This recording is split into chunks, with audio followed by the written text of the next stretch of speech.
Assalamualaikum warahmatullahi wabarakatuh. Good morning. We are from Group 4. We will to present about legislation or takmin of Islamic law in Indonesia. In this group, there are 5 members. First one, me, namely Aisyah Ajam Putrianto, and second, there is Wandita Surya Putri, next Syabrina Asela, Muhammad Sultan Fakih Taufik, and the last Muhammad Farel Rehan. And outline from our discussion are first, definition of takmin, and second, correlation and historical of takmin, and third, the takmin of Islamic law dynamic in Indonesia, and the next, opportunity and challenge, and five, ulama's view, and the last, Islamic law legislation in Indonesia. First one, I would to explain about definition of takmin. Etymologically, the word takmin is the masdar from kana, which means to make law. There are argue that this word is an absorption from Roman language, but there are also those who argue this word comes from Persia. Takmid al-Akam is collecting laws and rules from establishing laws that are related to the problem of social relations. Arrange it systematically and express it with sentences that are firm, concise, clear in the form of chapters, articles, and or paragraphs, which have consecutive numbers, then determine or become a law government, so it is mandatory for law enforcement officer to apply it in the community. And the next, there is correlation. As Sharia, it does not accommodate customary law and positive law because it focuses on its implementation and ignores the Itiqadiyah and Qalbiyah laws. Itiqadiyah is related to worship and faith in the Almighty, while Qalbiyah is related to law based on Sufis.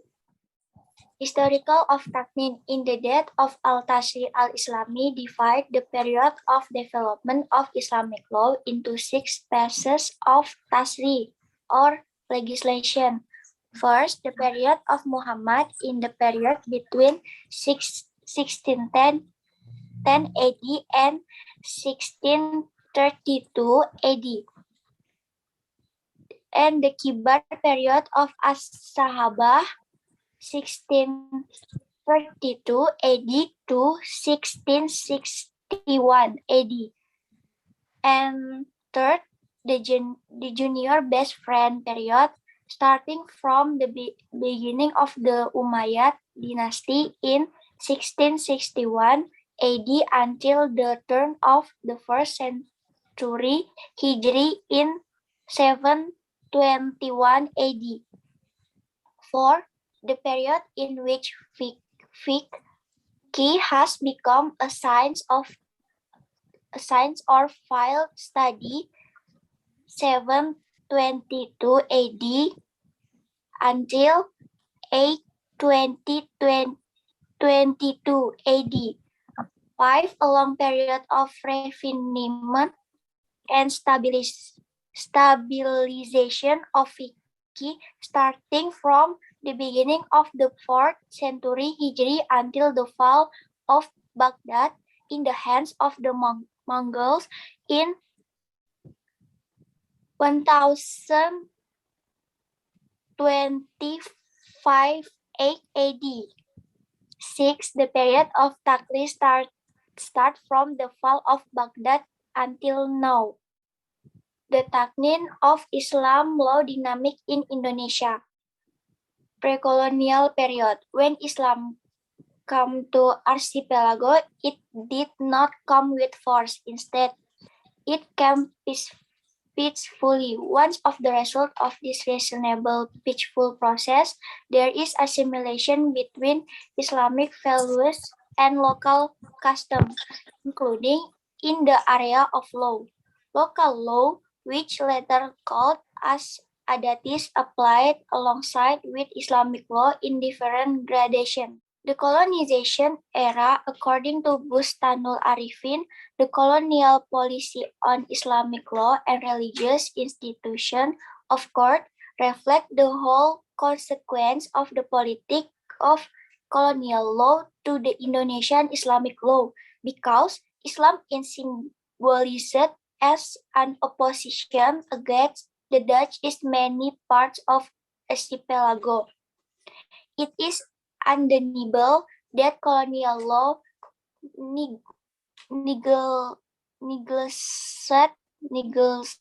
the implementation of Islamic values, and it obstructed the Islamic law from being the positive law in Indonesia. Many religious institutions such as family court, which has excited since the Islamic Kingdom period, was incorporated into Dutch legal system and later was gradually stripped of its authority and competence, and finally become insignificant part of the system. I will talk about Taknin in the period of Indonesian post-independence from 1945 until now. In this period, the space for the implementation of Islamic law as the positive law has been actually excited. Dadan Mutakin quoted Abdul Ghani Abdullah stated that there were three rationales for the implementation of Islamic law in Indonesia. The first is the philosophical reasoning that Islamic teaching has been the way of life, moral and laws aspiration of most of Indonesian Muslim that has shown its significant role. And the second is the sociological reasoning. It has underlined that the living law of Indonesian community is based the Islamic law through the concept of customary law. And the last is juridical reasoning, as it has been started in the article of the 24, 25, and 29 of the 1945 Indonesian Constitution that make it legal to implement the Islamic law. And the Taknin in Indonesian challenge.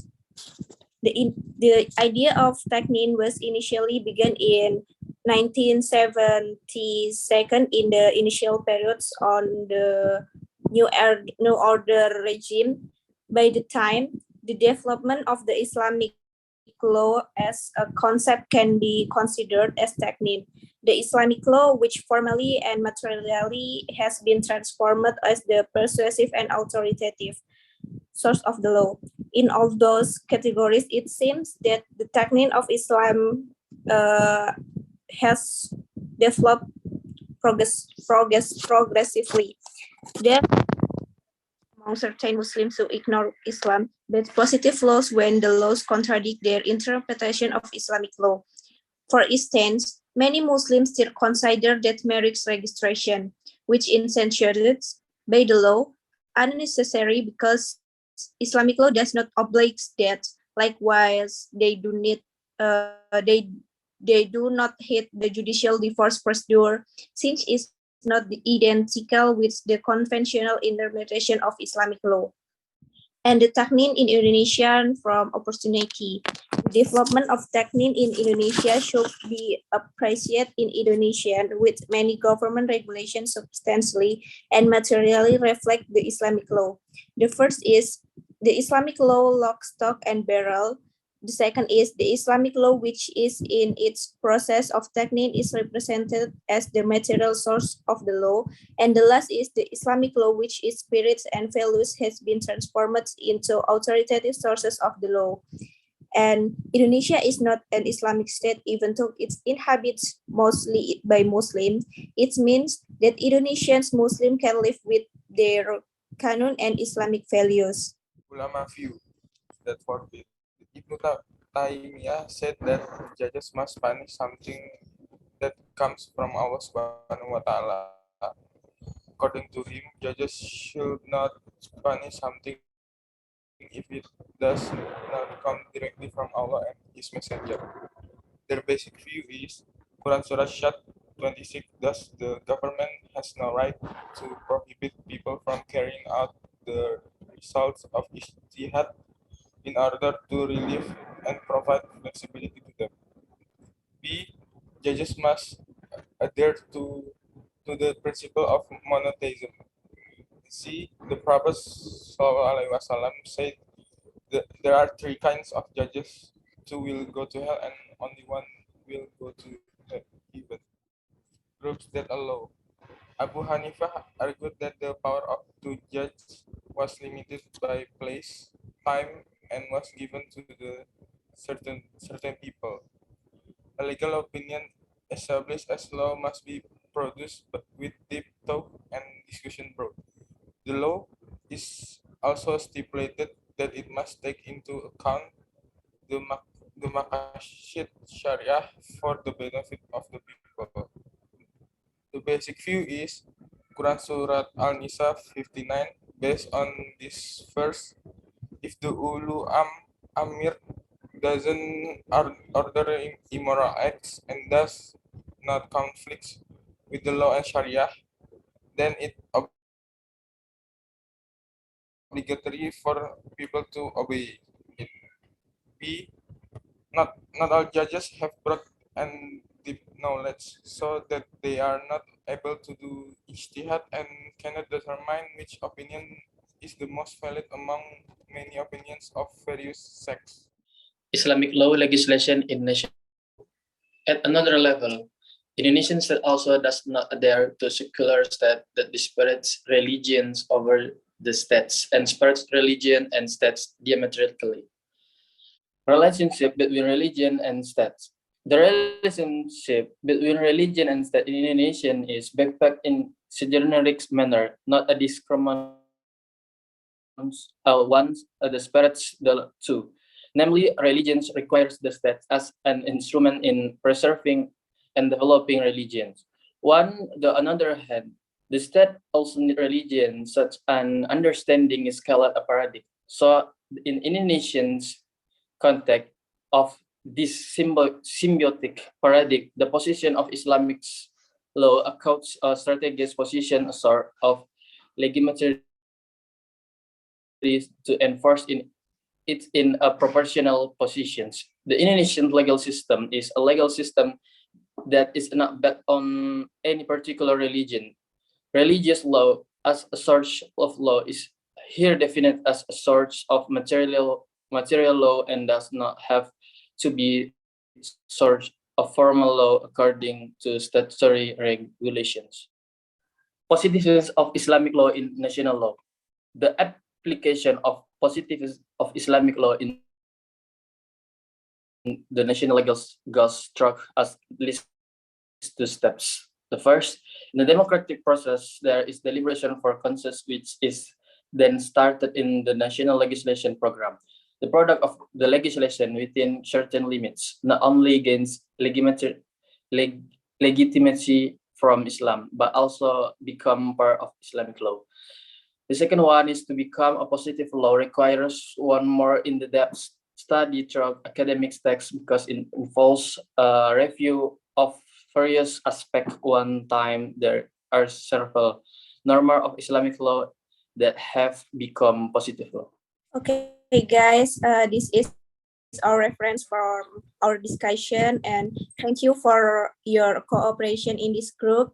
Hopefully what we do gets a blessing from Allah Subhanahu wa Ta'ala and gets the best value. Amin amin ya rabbal alamin.